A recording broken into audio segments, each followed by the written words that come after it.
come to ask you how you're doing these days. Didn't come to roll no stones away, no.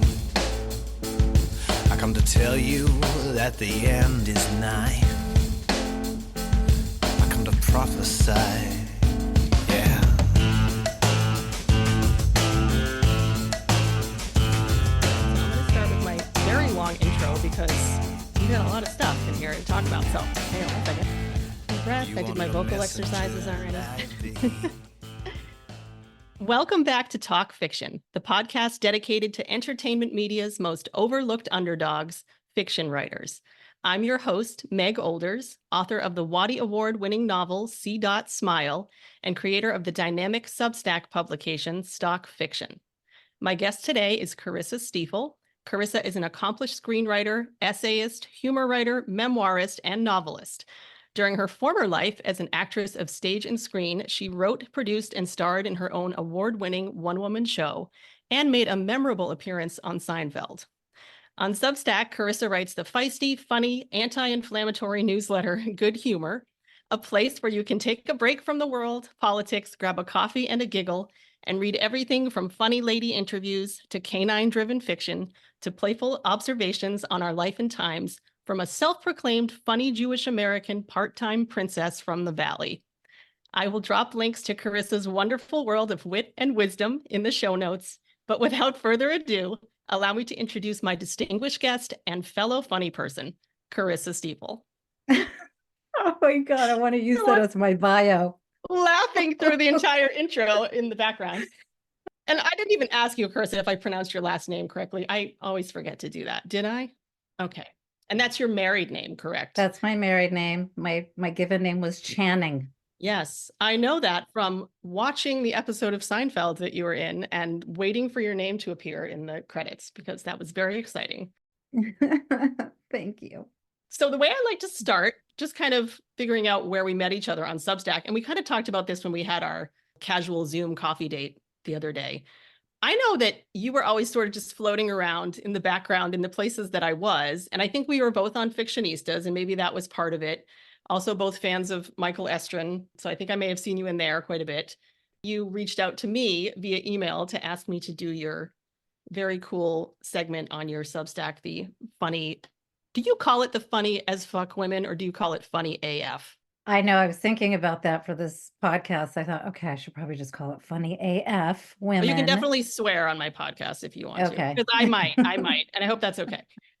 What I say might, I definitely will. The kids are in school, so. Yes, the kids are in school, and they sadly have heard me swear a lot. So yeah, but I was thrilled when you reached out to me by email to do that. That was just really fun. But do you remember like how you discovered that I was funny? I think I discovered first that you were really charming and personable on that Fictionistas Zoom call that we had. Was that the one like way back in just like 2 Decembers Yes. ago? Oh my gosh, that was like the first time I ever showed up to anything like that. I'm glad I came across as charming and not just terrifying. And that's why I was like, who is this? And she's so funny. And then I looked at your Substack, and I think that's how I discovered you.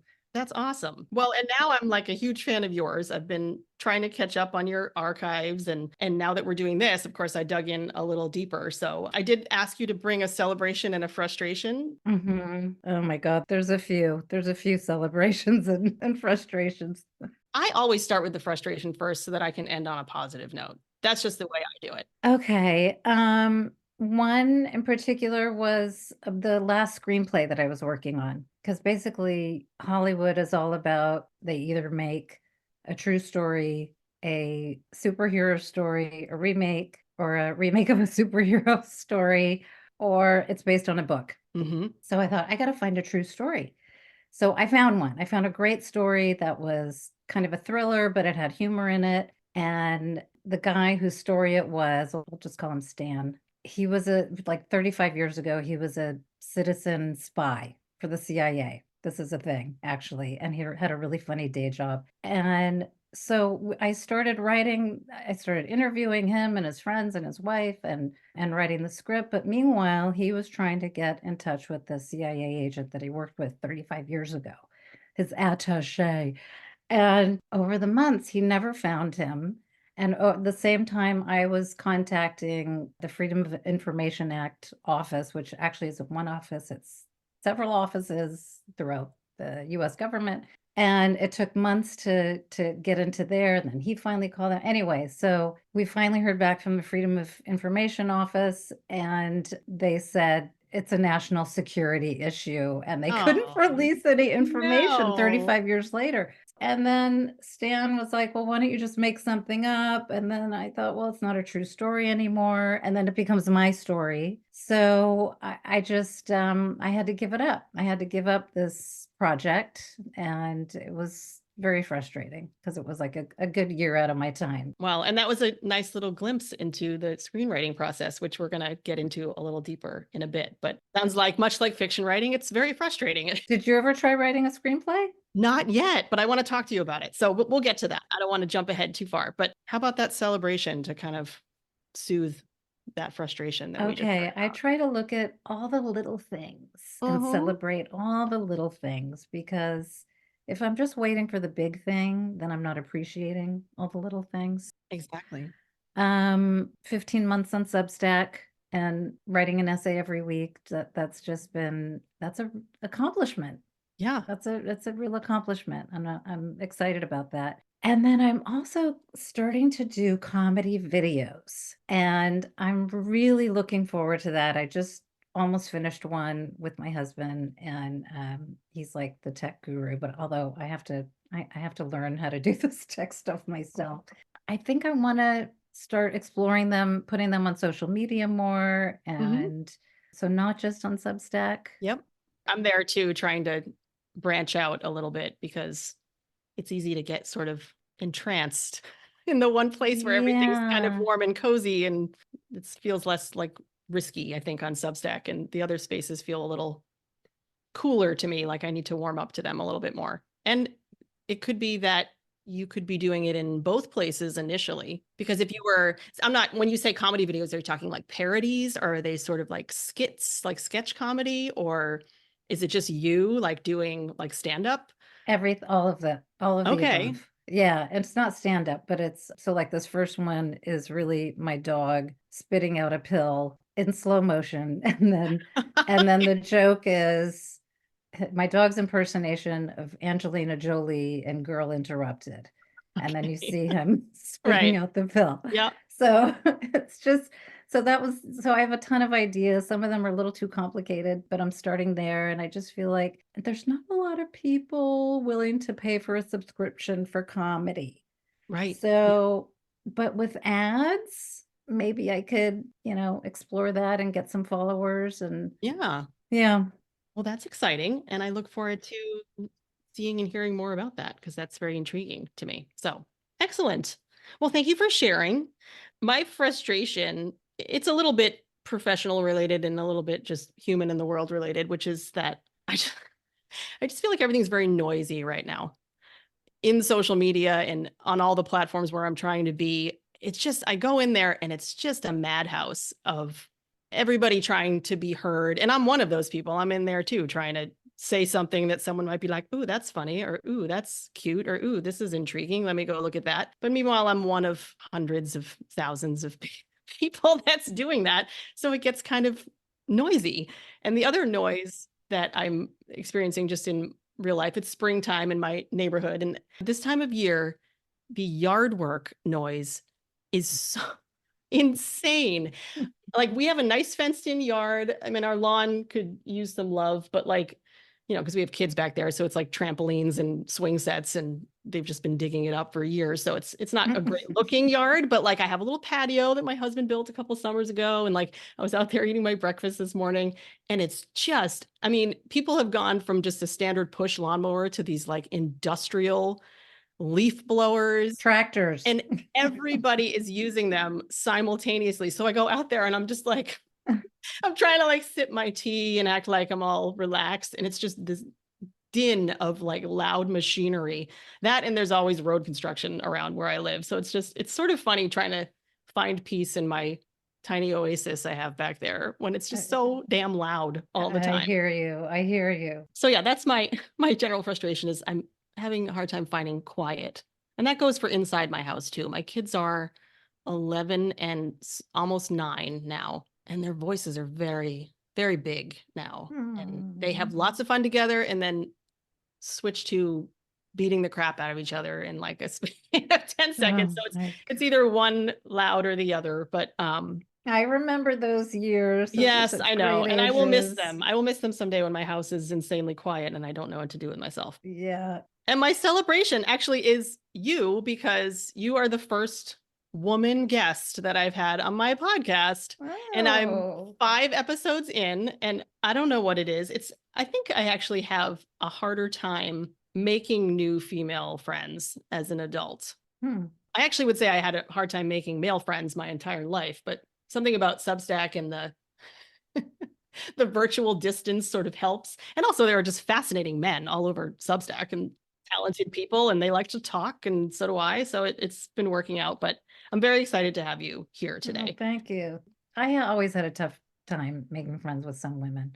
Mhm. And it was interesting because it was always the working moms that I liked better than even though I was a stay-at-home mom, but I always Yes. preferred the working moms. They weren't into the gossip. They were much more interesting. So I hear you.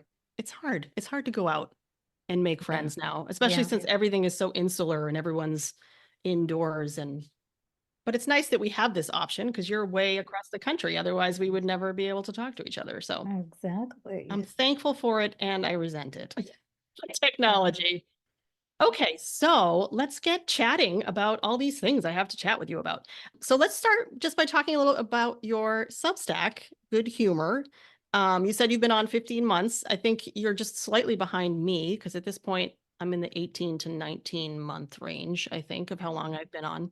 What prompted you to join Substack, and how did you feel like your entrance to it was? Did you feel like you were well received? Was it like slow going in the beginning? Just kind of general feelings about your experience so far. I really love it. I find that notes is like a love-hate relationship though, because it's Yes, so social media-y. I'm with you on that. Sometimes I go into notes and I make a really fun connection and have a fun chat with a couple of people and it's great. And then other times it's just, it bums me, it bums me out. Yeah. So it's hard. So I really loved it in the beginning. I still love it. I just need to figure out my relationship with notes because I know you can get more subscribers that way. Although I had one note that went viral and I didn't get any more subscribers from I it. think that most people have said this out loud, and I would agree. I think I get very little, if any, growth from notes. Like you'll get followers now because they've added that. Yeah.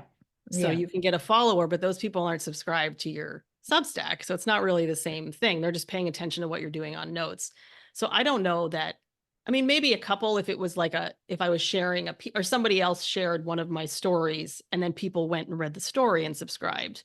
But no one's jumping on my bandwagon because I wrote something in notes. But it sounds like overall your experience has been positive, as has mine. But I'm at the point now too where, and you mentioned this in the beginning, where I feel myself putting all my eggs in the one basket. And I know I need to kind of be brave again and kind of step into some other areas. And it's hard. And I talked about this in my very first podcast interview with Jordan Peterson.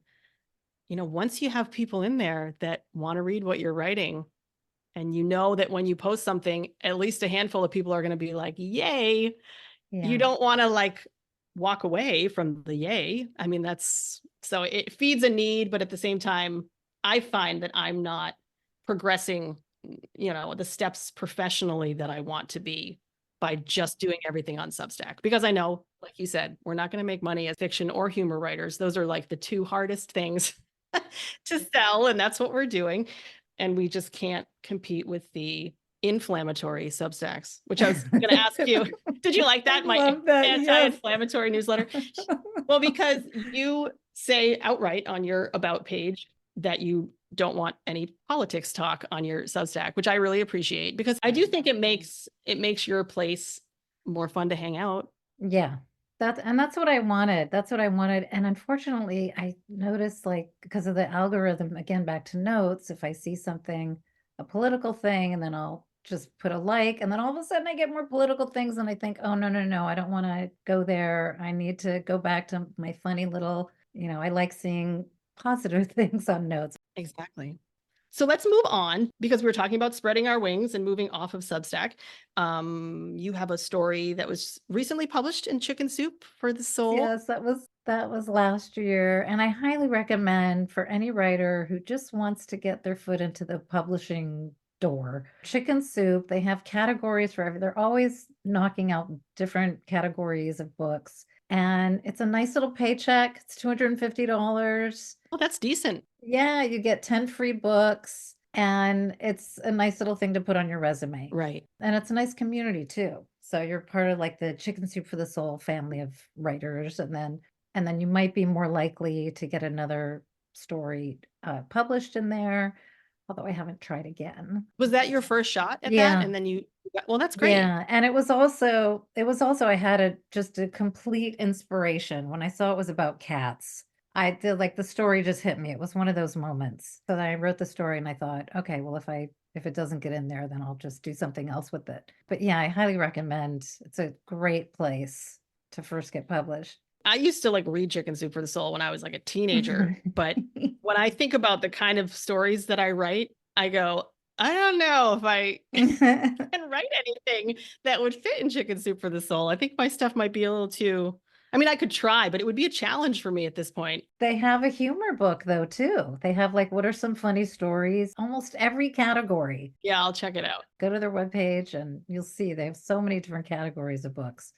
That's awesome. And I love that. See what you just said about you saw the opportunity and you had something in mind. That's kind of how I've lately been sort of approaching submissions because, I've been struggling. I've kind of moved off the agent search and I've sort of moved to small presses. And even from there, I've kind of pivoted again. And now I'm looking more at like contests.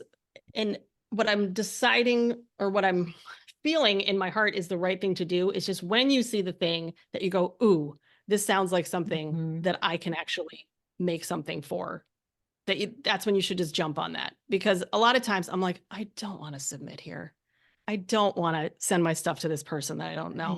Yeah. But it's like, there's this pressure, like, we'll do it anyway. This is the job. Like you have to pitch everyone cold and they're supposed to fall in love with you when this one little letter that they probably won't read. But sometimes it feels good. I'll be like, ooh, I like the idea of this. I like if you win this contest, you get published in this little chapbook and they distribute it. There's all these like neat little avenues for you to get seen. And sometimes it just feels like a good fit. And I've always been a good fit person. Following the messages in my heart and my gut, because that's never really steered me wrong. So the only thing for me though, is it gets a little tedious when you literally have, like, if I'm just focusing on humor, you literally have to find and weed out and comb through every single millions of publications out there. Okay, who does humor? And then do they charge? And then you have to start reading what they put out there because you got to make sure that you're a fit. Yeah, it's a lot. It's a lot of work. And I don't know if this is true in the publishing world, but I remember when I was an actor, it was sort of the thing was that you had to have about 50 auditions before you booked a job. So I don't know if that's a similar kind of notion where you think, okay, I got the 50 done. Now the next one. Yeah. For querying agents, like I hear, anywhere from 50 to 100, it's just insane. Like I've done less than 10 just between you and me. And that was like pulling teeth out of my head. Like, yeah. I don't know how people stick with it. And maybe it's just something I need to do in like little bursts and not just like put my whole self into it. Cause it's really painful and I hate it. Yeah. And that's the other thing. I'm like, why am I doing this? I hate it. Like, this is terrible. Yeah. The little burst is a good idea. The burst is a good idea. Cause then you're not getting rejection after rejection. Right. Well, and there's so much waiting involved too. Like you do all the yucky work of sending the stuff out and then you're sitting there for anywhere from 2 to 3 to 6 months to hear back from these people. And then sometimes you never do. I know. Which is really icky. I've had a handful of never heard from them rejections. Yeah. Which is just crummy, but that's just how it goes. So let's talk about screenwriting because I think it's fascinating and it's definitely something. Oh, you know what I wrote here? I said, I want to talk screenwriting, but first I want to gab just a little bit about our respective histories in performing, because I studied theater in college. And before that, I did theater forever. From first grade on, I was always performing. We had a great, it's the guy I'm still friends with, and I've done shows with him, into adulthood, but he used to come into our school and work with our music teacher, and we would do like these Broadway productions, like teeny Oh, tiny little kids, like tons of us just up there. So I got like a real bite for musical theater, which is specifically what I oh, studied. and you sing too. I do. I sing and I dance. Dancing is like the weakest of my Triple triple threat. threat.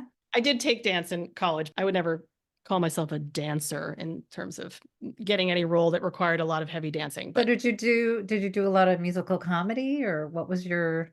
well, it's interesting because in college, my freshman year, I also made it onto the all-female a cappella group. Oh. My freshman year, they were called the New Hampshire Notables, and it was really fun. But it was such an intense, rehearsal and performance schedule that I couldn't audition for the musicals the first 2 years. And then I had to drop out of notes so that I could, because I was a musical theater major, I'm like, I got to be in these shows. So I mostly did, like stage musicals. What did we do my junior year? We did a show called Blood Brothers, which is not a super well-known show. But senior year, we did Gypsy. Mm. And I played Electra, which is the one of the three strippers who has the fewest lines, but the funnest gimmick. I got to dress in, Christmas lights basically, and they turned the lights off and I lit up. And then I did, I guess I would call it summer stock. There was a place in Portsmouth, New Hampshire, the Prescott Park Arts Festival, which is pretty big now. They do some big name concerts and stuff there. And they usually do one big musical every summer, and it's like 4 nights a week, and they get some pretty big crowds. But I did that for 5 summers, I think.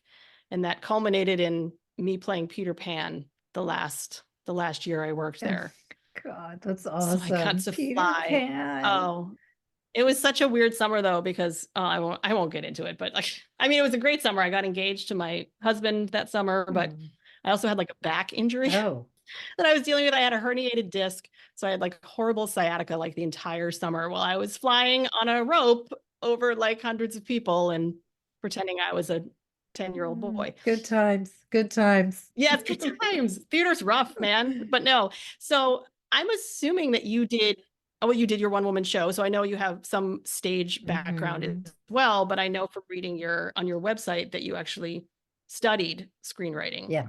So yeah, tell me a little bit about your background in the arts, like when it started and what sort of led you into screenwriting specifically. Well, the one thing that I learned at NYU out of my years there and graduating and everything was to make your own theater, because it was very hard to get a job. So I started writing. I knew I was able to do all different character voices and accents, and I love taking classes like with the Groundlings, and it used to be actually in New York, it used to be called the Groundlings, and then it became Gotham City Improv. But I just loved and excelled at doing these characters. So I wrote, they're basically comedic characters that made up the show, called I Can Fit My Fist in My Mouth. And I'm guessing you demonstrated that at some point in the show. I think I did, yeah. And I was even thinking of trying to find some of the old videos and maybe doing a post, I don't know, just adding like doing one of the characters now that we could do video on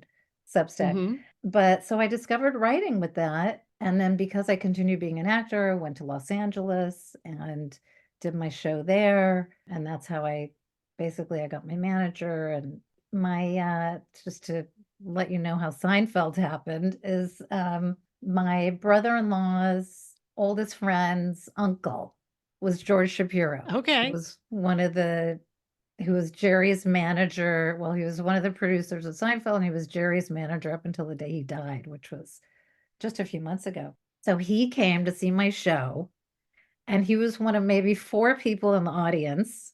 And do you remember the old saying in theater, if you could beat up the audience, you don't want to do the show? Right. Luckily, it was just you. So yeah. So with the 4 people, there wasn't a chance for me to beat them up. But he was so sweet and said hello to me afterward. And then they soon brought me in for the first part, which was no lines. But my manager said, oh, but they promised they'll bring you back in again. So so that's how that all happened. And then I just continued writing, and I was in Los Angeles, and everybody in LA is a screenwriter. I mean, it's, Right. an actor or a screenwriter. Mm-hmm.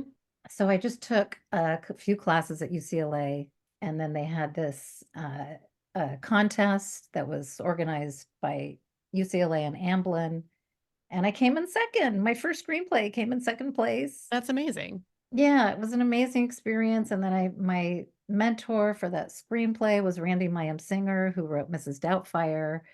And it was just a fabulous experience. So it was a great way to just break into writing. Yeah, no kidding. That sounds amazing. So we talked Seinfeld, we talked The One Woman Show. So I guess I would ask this because I do feel like the more times I admit to like my Substack universe that I come from theater, I hear from so many other people that also do. So I'm curious why you think there's this natural sort of adaptation of people when they're sort of done with the performing phase of their life that they kind of shift into creative writing. Like I've always done creative writing, but I really didn't pick it up as a vocation until I had my kids. And suddenly I was sort of surrounded by like children's literature, which is where I started writing, by the way. Like my stuff is really off the wall and grown up now, but I started writing picture books because I had babies that were reading picture books. I'm like, maybe I can do that. So yeah, I'm curious. Like I know for me, I think as an actor, you learn a lot about storytelling. You learn a lot about show, don't tell, because that's all you're doing when you're acting is showing for the most part. Mhm. And I know for me, like in studying acting and studying scene work, I think I now have like just an inherent understanding of how a scene's supposed to feel, where the high and low points are, like where the push and pull is. And so I don't think about it consciously when I'm writing like chapters in my novels, but they definitely feel like scenes to me. Mhm. And I also, I rely a lot on dialogue in my books. So like this is why I've considered, particularly with the book, the one that won the award that's sitting over on Wattpad and free for anyone to read, Mhm. which is a little too long for a novel, but I've always looked at it as like, you know why it's so long? Because it's like a 3-season arc of a TV show. It's not a novel. It needs to it needs that time for all these characters to get where they're going. I'm curious to learn a little bit more about the process. Like I've seen a screenplay before, but I haven't really studied them too much. But it's primarily like direction and dialogue, right? I mean, that you're Yeah. actually writing. There's a real formula to it, Mm-hmm. which is nice because it gives you guidelines, but at the same time, you might feel a little confined by it. Yeah. But that's what the vomit draft is for anyway. There's the thing called the vomit draft in screenwriting and television writing, and you just spew it out and then reel it back in. But it's very technical. I mean, Yeah. anyone who's ever read, I think maybe when my kids were a little younger and they wanted to read a screenplay, or anybody who's ever read it, I would have to explain, okay, the INT means interior, EXT means exterior. And I almost wish that Substack had a way that I could serialize my screenplays, but they don't have Right. that. No. The only thing I would suggest, yeah, because they don't have center text, which everyone is Yeah. furious about. Like how hard is it to add that one Yes, feature? I mean, yes. it's on every word processing program in the universe, but we can't have it on Substack. Right. But yeah, you would have to sort of reformat it somehow. The features we have and the tools we have for formatting, I'm not sure that it would be the prettiest place to put it, but Mhm. Yeah, you should definitely try screenwriting. And I didn't know about your book that has to stay. You were mentioning that it has to stay for a year under a certain yeah, but I can still be doing it. I mean, I just can't publish it anywhere else, but that doesn't mean I can't be rewriting it. a Um, television version. yeah. But then here comes the question Mm. that everyone wants to know because, we're all sitting here trying to pitch agents, which is very, very difficult. And I can't imagine pitching screenplays is any easier, and it might actually be harder, would you say? Do you think there are more people trying to get their movies made than trying to get their books published? And, you That's a know, really broad question. And who knows? and I don't know what it's like today, honestly. When I was writing screenplays and I was living in LA, it was the ideal place. And I had a writing agent, and I was getting sent I was getting set up for meetings. Sometimes I pitch, sometimes a lot of times they just wanted to meet you. I think a lot of times they wanted to make sure that you were someone they can talk to and work with. Like it just didn't even matter what, they already read or they might not have even read my award-winning screenplay. Right. They just knew that, oh, she won an award, she must be good. And they just want to meet you face to face and make sure that you can walk, talk, and chew gum. you know? Yeah, and I don't know that it's, I mean, I can't say what it's like for screenwriters now, but with pitching agents, it's become very, I mean, they're just overwhelmed. There's too many people trying to get their books published. So they've created these, they're not automated systems, but there's like a form a lot of them use. It's called like Query Manager. So you put in the very basics of your stuff. Basically, you're putting in your genre, your word count. And I've heard, if there are a lot of agents that write on Substack, and I've heard that like they can look at the genre, word count, and title, and they make a decision right there if they're going to move on. So it's like you do all this work Wow. to like do your letter and do your summary, but it's like if you aren't hooking them with that first little piece, they might not even look at the rest, which is very discouraging because you put a lot of work into the communication piece. Because I would love it if I met an agent in person and had a chance to like charm their pants off and then be like, hey, you know what else? I have like 5 novels that I wrote that are pretty dang good. And maybe you want to read one of them. That weird sort of serendipitous thing that I know still happens, but it feels like it's such a rarity now. Just the way with how everything is digital and everything is virtual over these long distances, and there's less in-person networking. So that's what scares me with publishing is you really have to. So with screenwriting, it was a little bit easier because you could do everything fast. You have your log line. The producer likes your log line. Then you can either come in and pitch it or they'll maybe read the script. And then if anyone reads your script, it has to kick butt in like the first 3 pages. And I know that's true also for novel writing, right? Yeah, absolutely.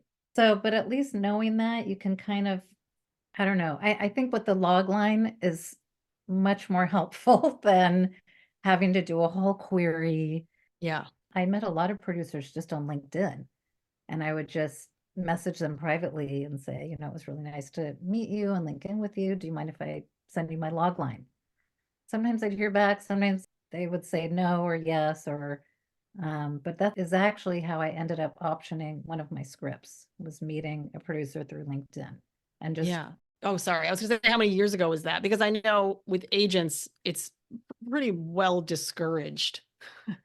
Like, don't reach out to them on social media. Don't direct message them on Twitter. Like, What about on LinkedIn? I'm not on LinkedIn. I don't know how many people who are writing novels are on there. Yeah, I don't know about the publishing world on LinkedIn, but at least for LinkedIn, you could say you reach out and say, "Can I link in with you?" They can ignore you.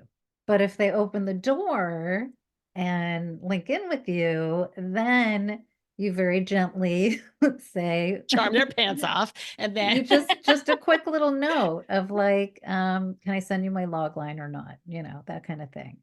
And I would think actually with books you would have a log line too, right? Yes, absolutely you do. Yep. Yeah. They call it an elevator pitch sometimes, but it's that, and they will even describe it, when you're reading up on how to write one. They're like, oh, it's kind of like when you're scrolling through Netflix, it's like that little blurb that gets you to watch the show. So it's very similar. You're trying to hook them with like 50 words Right. on what the book is, which is hard to do sometimes. Yeah. Especially if your book isn't, vampire influencer meets. When are you going to write that? I'm I telling don't know. you, that's hilarious. I need to reprogram myself to care less that I'm getting all my messages and feelings and soul juice out, because like I'm just too emotional for it. Like I don't think I could spend time working on something that was a joke. I've tried it. Have you read the first 3 chapters of Homewrecker on my website? No. Oh my God, I have to. Is that the So vampire influencer? it's not the vampire influencer, Okay. but that post you read of mine, the bestsellers pitch post where I made up 5 fake books and wrote, Right. stunning summaries for them, but they're not real books. I just made them Mhm. up because I'm like, these are the kind of books that people want to read. So here you go. But no, one of them was called Homewrecker, and it was, about Oh, this right, sort of, right, right. yeah, the Yes. trophy wife, yeah, who falls in love with her landscaper and he gets butchered, and then she's, got to solve the murder. So I wrote the first 3 chapters, and it's very much like a biting satire, like just unnecessarily gross and, risque. I had a lot of fun writing it, but then I got to a point where I'm like, this is just performative. This isn't really like doing anything for me as the writer. I'm not, and I think I could, and I think I said this in my last interview with my guest. I started to feel like I wanted people to care about the characters. I'm like, no, that's not what I'm doing with this. This is a joke book. Like, this is not supposed to be real. And so I just kind of hit a wall with it, but I don't know. I feel like I would be good at writing just a completely off the wall Yeah, but book those like that. books, you can actually start loving those characters. I mean, look at Bridesmaids. I'm going to movies, of course. Yeah, You've no, seen that's okay. Bridesmaids. I actually So, haven't seen it. oh no. I But haven't. really if it's a really good comedy, you care about the characters. Oh yeah. Well, I'm just going way back to like 40-Year-Old Virgin. Like, that's Yeah. another Yeah. one where like those guys are such dipshits, but like by the end you're Yeah. just like, I love everybody Yes. in this movie. It's so great. They're disgusting, but they're wonderful. But I think it's the same way with your stories, with your comedy stories. You can end up falling in love with these goofy people. Right. Yeah. Well, what I'm trying to do now is actually read some more novels, because I've been on this big, not intentional hiatus from reading, but since I started my Substack, I've been focusing a lot of my time and energy on putting out stories and Mhm. showing up, every week. And, I'm a mom. I have busy kids, and I have a part-time job again. So it's finding the time to consume things that aren't Substack, because there's a lot of reading to be done on Substack too, to keep up with all your people that you're supporting. And it's a lot. Yeah, I hear you. And I loved your little note about, sorry, I haven't been able to. And so many people were like, I hear you. I understand. It's Yes. so much. And I really have, I've had to just let things pass by in my inbox. I'm like, didn't get to that, didn't get to that. Mhm. And you just can't get to You everything. can't. And I've tried really hard to keep my subscription number down, the number of people that I subscribe to, but it's still like 30 something. Oh my God. I know. I'm probably at 50. I haven't even looked. But I hear you. I think it's you have to give yourself that time, especially to read a novel. I mean, I need to get back to that too. I miss it. Right. And do you have a thing, like, this is like a phenomenon that I experience.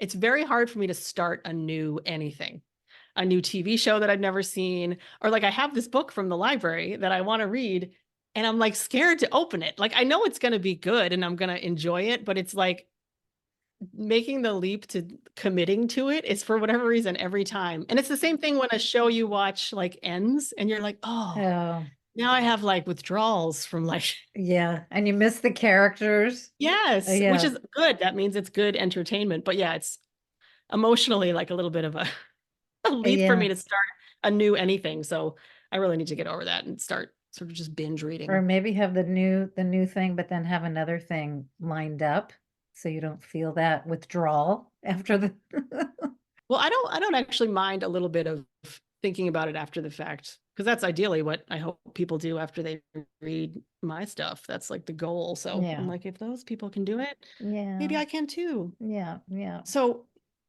now that we're talking about novels, can we talk a little bit about your novel in progress? Well, so I'm having to put that aside because it was loosely based on my family, Mhm. and a family member kind of was triggered by it. So when I mentioned what the story was going to be, and even though I really tried to change it up, but then it was like, oh my God, but this family lives in Massachusetts, and it's a Springer Spaniel telling the story, and it was just so close to home. Right. And finally, I just thought, you know what? I don't want this person to, because she ended up saying to me, I just won't read it. Yeah. And I just thought, I'm not going to write it. I love this person, and Right. so I'm putting it aside because I still love stories told by a dog. Yes. I just love the art of racing in the rain. And so I'm putting that aside from now. And then always on the back burner was writing the novel version of one of my screenplays. Okay. So that's what I started working on. So that's That's awesome. yeah, Well, we're like doing the flipsy then. Like we're I'm gonna doing turn the one of my novels flipsy. into a screenplay. And honestly, like now that we're talking, if I venture into that, I would love to get some feedback from you on how I'm doing as I kind of dip my toe in, because it'll Yeah. totally be an experiment. I'm not even sure I have any hopes of it turning into anything, but like I'd love to do it once to see how it goes. And actually, I feel like there's probably a lot of similarity between theater script and screenplay in terms of Hmm. what's there and what isn't. So Yeah. I'm familiar with, like when you said INT and EXT, I'm like, I already knew what that was because Mhm. like it's similar to theater. Yeah, and it's, similar to novels too, with the character arcs and the 3 acts Mhm. and But there's less, what's the word, exposition, or there's no exposition. yeah. No, you have to describe a character sometimes in one word. I mean, maybe you'll get a sentence to describe the character, and you can't have any backstory, which the backstory is actually weaved into a novel anyway. It's not really a thing, but Yeah, I you have kind of like that though, to be I honest think with you you. would really like it. I think you would really love the medium. It's funny because sometimes when I compose a short story or I'm thinking about a short story, it's dialogue first. And a lot of times I actually have a couple of posts on my Substack that are strictly dialogue. Like the story is just two people talking. And that's kind of like a no-no in novel writing. Like Hmm. that's called, like there's too much white space on the page when it's just talking. And people have done it. I mean, there are books now, especially in, the YA space, that are just text messages for like 50 pages. There are people kind of breaking the rules, but typically you would have, a good balance of exposition and action and dialogue. But with a screenplay, you're taking out that whole piece, which is not like the exposition is hard for me, but there are certain stories that I just see when I'm writing. And I don't want to mess around with describing what I see. I just want the people talking to tell you what's happening. Hmm. And so, yeah, it might just be kind of fun for me. I'm Mhm. excited to give it a There are try. actually some producers, I've heard this before, that will just fan through the script, a Hmm. screenplay, and they don't want to see big Chunks. chunks of Right. paragraphs. They fan through, yeah, they just want to see like more dialogue and yeah. Yeah. Interesting. Interesting. I'll just add it to my list of 80 pipe dreams I'm currently nursing. But no, that's great. So it's good though that you're where you are on your novel and that you're switching gears. And I loved the first chapter of your work in progress. And I'm glad you kept it up there on your Substack just as a piece to stand on its Yeah. own. And then you recently wrote another fun piece from the dog perspective. Which one? The dog walks into HR? Was it that? I thought it was recently, but maybe it's only because I read it recently. It Oh, could have been. last week was the video, the 2 videos with my dog, but a really funny one that I love that people that even my daughter's friends were like, "This was so funny." Is a dog walks into HR, so it's as though a dog is being interviewed for a job. I love it. That was fun. That is fun. Mhm. And this is something I was going to ask because you mentioned the reason for kind of abandoning, or not abandoning, but setting aside your work in progress. You do write a lot about your family on Substack. And I noticed in your bio, I think on your website, that you have written a couple of memoirs already. Mhm. So I'm curious, memoir to me feels very scary. I actually have a gentleman who's going to come on the show in a few weeks to talk with me about auto fiction, which is kind of like in between fiction and memoir. So it's Yeah, sort of the story is true, but you're allowing for sort of creative branches so that you can kind of keep the theme intact. So it's less about the facts all being lined up and more about, what the story is supposed to tell in terms of a message. But right. memoir is, I see a lot of people writing it on Substack, and I think it's super brave.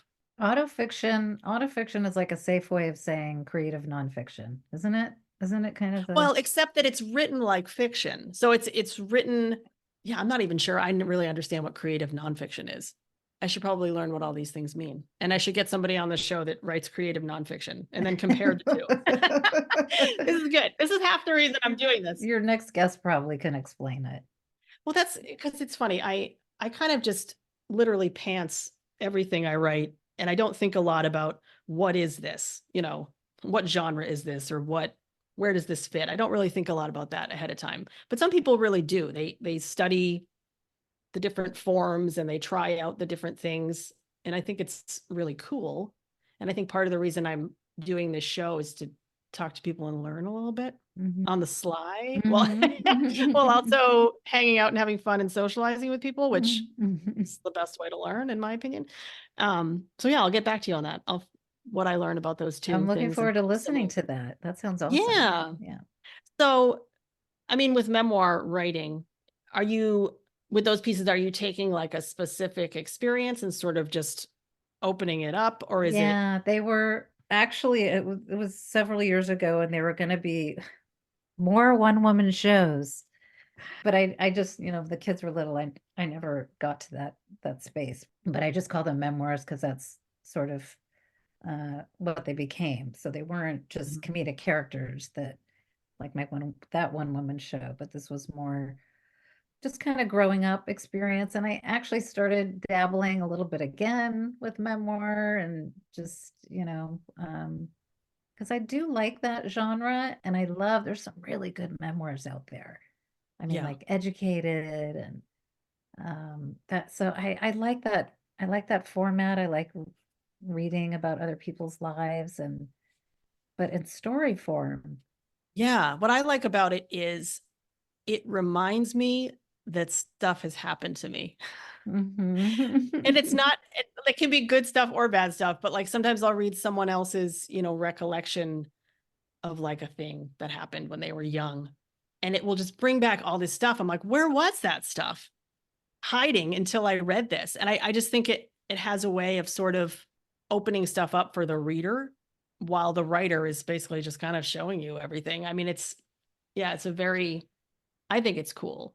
Like sometimes I think I'm like, what would I even write a memoir about? Like nothing's ever happened to me, but that's not true. Yeah. I just haven't tapped it yet. I actually think I am tapping it slowly and letting it sort of seep out in my fiction, because, most fiction writers will tell you that there's a little bit of themselves in like everything that they write. Well, you know what? Russell Nolte just had a really great essay about taking your Substack pieces and turning them into a book, and how to do that, and how to look at what your through line is. And that's, oh my God, that's amazing. I would love to read this. Maybe you can share it with me and I'll share it with everyone listening, because that's exactly what I'm trying to do. Again, one of my 18 projects that I have on my stove right now, boiling over, is, because I've written a ton of short fiction, and I'm like, how would I weave this together into something cohesive? Because I do feel like with short fiction collections, there's always something, even if it's really subtle, that ties it all together. Yeah. When I look at my Substack, it looks like a kid just threw a bunch of mud and paint at a wall. Like I don't really see, I don't see any way. Jackson Pollock Substack. Yes, right? Yes, it's my modern art piece. But I definitely know that, especially the stories that I feel really good about. I mean, I usually feel good about all of them, but like, I know there's a little message in there that while I'm writing it, I don't realize I'm delivering it, but like I can pick it up when I read it afterwards, especially if I go back and read it. I'm like, whoa, that's what I was trying to say in there. Well, that's pretty cool. So like, yeah, I would actually really like to read that, because that's an area where I'm not sure how I would put together and find the through line. I think that's an important thing. I mean, you got to find it with novels too, but it's a little easier if you're writing them linearly. But that's like what you were saying, because I do write a lot about family, and so I thought, oh, I could just see what and anti-inflammatories and what's my through line. And right. I'm glad that made you laugh, because I almost changed it. Oh, I might have to use that. I might have Absolutely. to use that in my bio. You will be the second person to take my copy and use it to promote themselves, and that's totally fine. I love it. I love it. Okay, so I think I have two more questions here. So the previous name of your Substack was Aging Gratefully, correct? Yeah. Which I actually, when I saw that, I was like, ooh, I should check that out because I don't feel like I'm aging gracefully at all right now.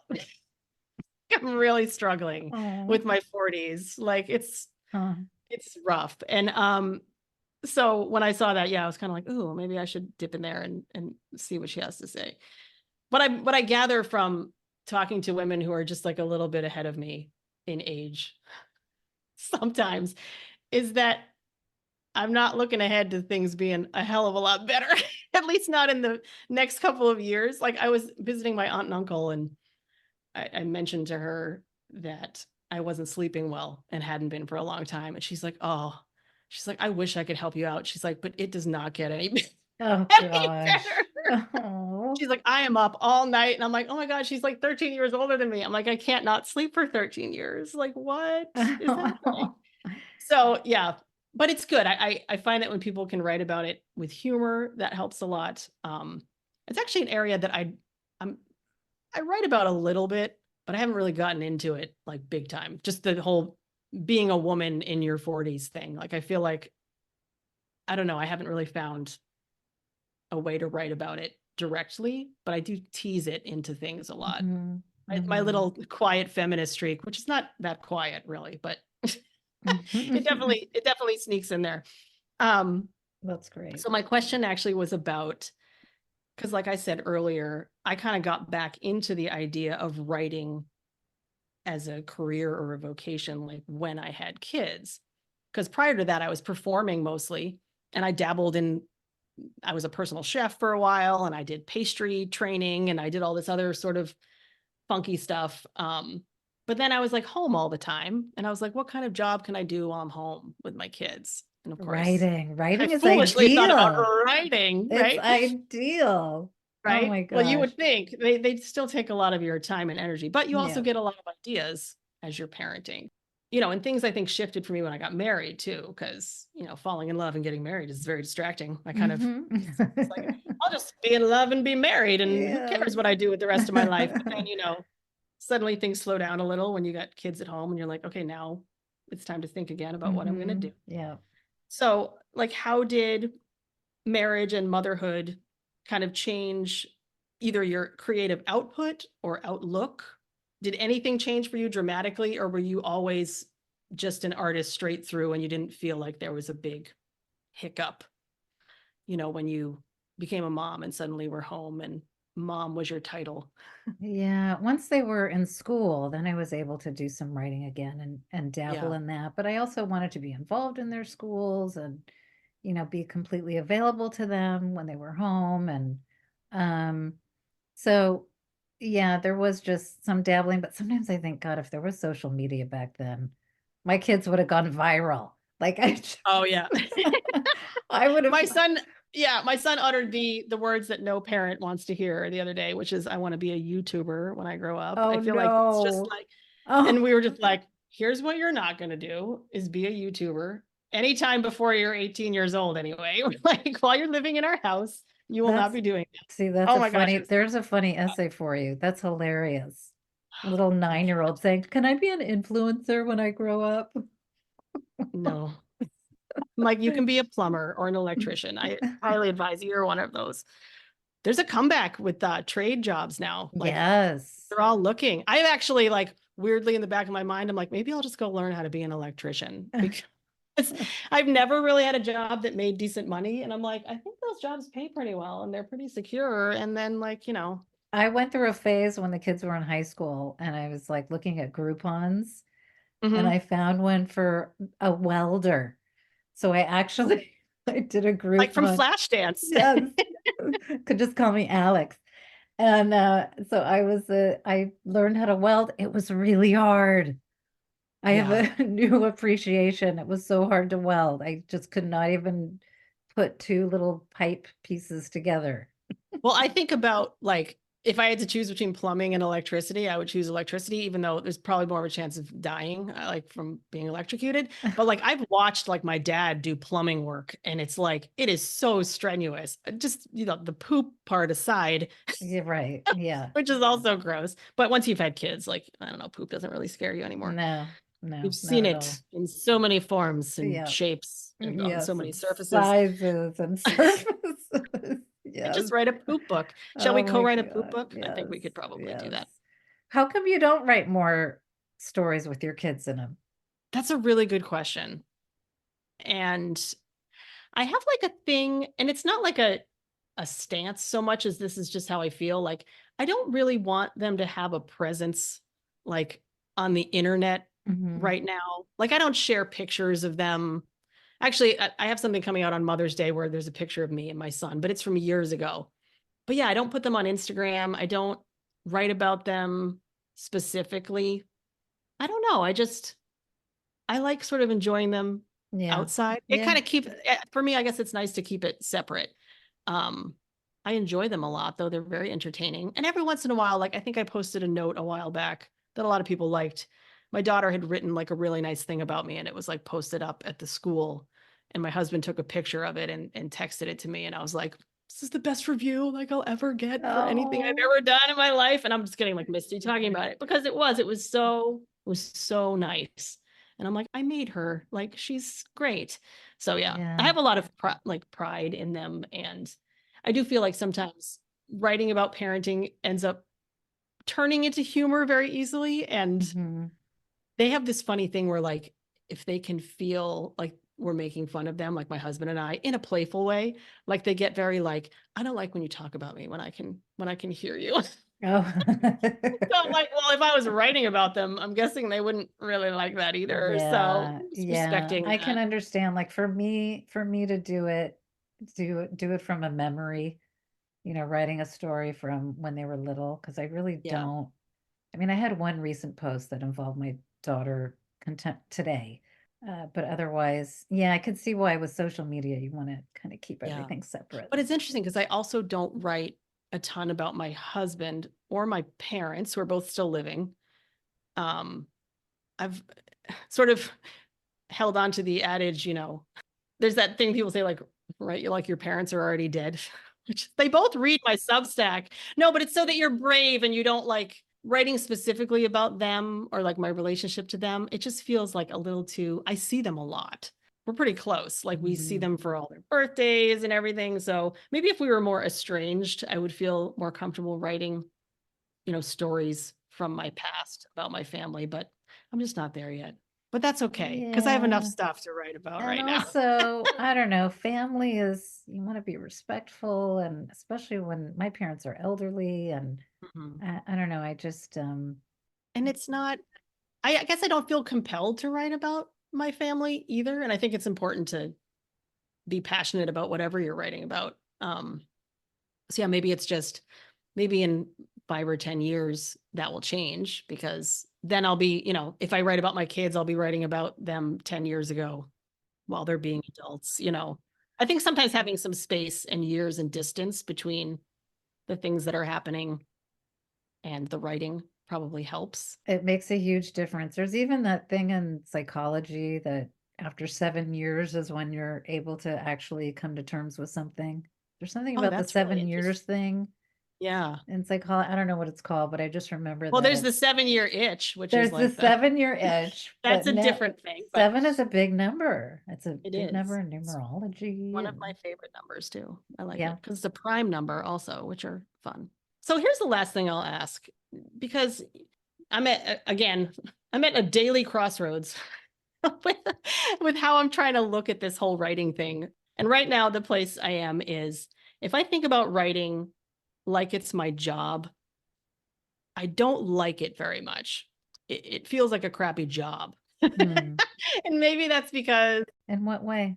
in that there's like I feel a lot of pressure to perform a lot of tasks because it's part of the job instead of just writing because it feels good or writing because I want to tell a story and make people laugh or like this podcast thing like is really fun for me. And so I've been focusing on it because it feels good and it's fun. And the other thing I like to do is make like little sort of like videos, like promotional videos for the stuff I'm doing. And like I just made another one today for stock fiction. It's like I'll send it to you separately because I posted it on Instagram. Oh, actually, you could see it there because we're following it now. But it was just like, it took me like a good chunk of time to make, but it didn't feel like wasted time because like I loved the way it turned out. And even if nobody looked at it, I didn't care. Hmm. But I feel like when I start thinking about the business side of things and how am I going to monetize A, B, or C, or how am I going to get, you know, gatekeepers to look at A, B, or C, it just stresses me out a lot. Hmm. And I feel like if I shifted my focus and said, no, I'm a full-time mom and a part-time flower designer, and I write because it's my guilty pleasure. You know what I mean? It's the fun thing that I do. Like, and I think about how sometimes I have to spend money on it, and that part stresses me out too, except when you think about hobbies, they all cost money. Yeah. Like for a while, my dad and my husband got really into bowling. So they had to buy bowling balls and they had to buy bowling shoes and they had to go pay money to be in a bowling league. And it's like, this is not like changing their lives. They're not going to become professional bowlers, Right. but it makes them Right. happy. So it's a hobby. Yes. But for whatever reason, the word hobby, and it shouldn't have a negative connotation, but it feels like, oh, that's just something you do like in your spare time. But I actually put a lot of heart and soul and time and energy into it. So if I call it a hobby, it doesn't feel like enough. And actually my first guest, Jordan there, I think he used the word vocation, which I kind of liked. It's Oh, not a word yeah. that people use a lot anymore, but like it's what you do. You know what I mean? Yeah. Well, even if somebody, I mean, most people look at writers and they don't think it's a real job. Even if you're just doing it for yourself, I mean, it's still the vocation. It's still a part of your heart. You're an artist. It's a part of your heart and soul. And that's huge. It is. So I guess the question, going around about to the question that I was going to ask, what's your take on like the current climate for writers? Because I also feel like because of social media, it's easier to just get the heartbreaky feelings kind of thrown in your face like more frequently because it's less about just like I'm working really hard on this project, now I'm going to try to get it sold, oh I got rejected. But now it's kind of like because you're seeing everybody else's journey, you're seeing a lot of people breaking through and you feel that little pinch of envy, and then you see other people that are trying really hard and you feel that little pinch of empathy. There's just a lot of pinching in there. So like how do you feel about that as someone who's, I guess I'm wondering what your goals are for your writing. If for you it's just a through line of your story that you're always going to be writing, or if you really want some big thing like most of us do at the end of the day. Would love to have shiny this. What's the shiny this for you? Um, right now, I mean, the novel that's based on my screenplay, I want to finish that. I mean, I just started it. So finishing means I gotta That's do the at first least, step to finishing it yeah, then, is it's the starting first step to it. finishing. And I think the comedy videos could be something. I know it'll be really fulfilling. I think, like you said, you love doing your podcast, you love doing this little video that you just put together. I'm discovering this new thing that I really like. And it's Yeah. almost, there's a part of me that's sort of performing in them too. Do you know what I Hmm. mean? Yeah, Um, absolutely. and I have a couple ideas where I can actually perform in them. So that's my goal, is to really get that going. And I'll always continue writing. I just love the focus of it. I love focusing on the story and having that story in my heart that I can put on the page. And then entertaining. That's like a big part of. Yeah. Well, I think that's the part of it for me too that makes it hard. And I'm not considering walking away from Substack, but it makes it hard to try to go into a space where there's no one in the audience. I could beat them up. There's no one over there. You know what I mean? Whereas I do feel like Substack is a little bit performative, but in a good way. Like when I show up with a story, it is to entertain people. So when I sense that they're being entertained, that's the whole game Yeah. for entertainers, is you want, it's less about like ego and more about I successfully entertained. Yeah. I put on a good show, I as put it on a, were, yes, right? absolutely. Yeah, I mean, that's what I look at, is that this is my audience in a sense. It's like my own little theater. And I love when people leave comments, because then it's Yes. it's a conversation, it's people coming together. I think That's what I love most about Substack is the Yeah. coming together in the comments. And I think ideally, if you do, decide to post your videos elsewhere, you should definitely still be not using your Substack audience, but letting them know what you're doing. Because Yeah. I think what I found, like, for instance, where my book's on another platform and I have like a YouTube channel, it's really hard to get people to cross over. Like, people are just hesitant or whatever. They just don't want to click on a link, but you will get a couple people to kind of What's on your YouTube channel? The podcast? all kinds of stuff. Oh. Well, yes, the podcast is on there. Also, I have like some short films that I did on my Substack. It's a lot of crossover from my Substack, but yeah. Are you on TikTok yet? No, I don't think I will be on TikTok. No. It's like I don't know. Like, I'm torn. You could do your videos on Instagram. You could start another Instagram page. That's what I would do. I would just do a comedy Instagram, just pure comedy videos. I'd sign up for that. You So would? All right. let me know I'll when let it's you up. know. Oh, we just got to our voices. It took so long, but we got there. All right. So, why don't we stop there? Because we actually have chatted for well over an hour, believe it or not. Okay. But that's good. And I thank you very much for joining me. Thank you. This was so awesome. I want to keep talking to you. Well, anytime. You're so fun to talk to. We can certainly talk off the air anytime.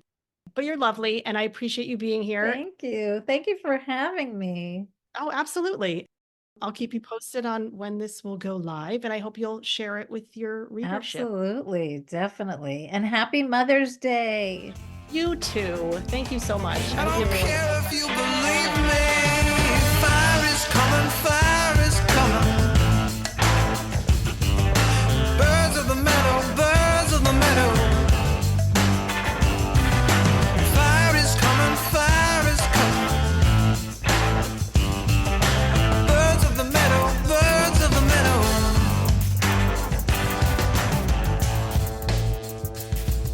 Hey there. Thanks so much for listening. If you liked what you heard, please let me know by hitting the like button, leaving a comment, rating, or review, depending on where you're listening, or by sharing this podcast with your favorite people. Stock Fiction is a dynamic anthology of short fiction, essays, poetry, humor, and multimedia experiments written and produced by me, Meg Oolders. If you're into the stuff I'm making, or you're just into supporting the dynamic individual who makes it, I hope you'll consider becoming a free or paid subscriber today. Thank you, and I'll see you next time.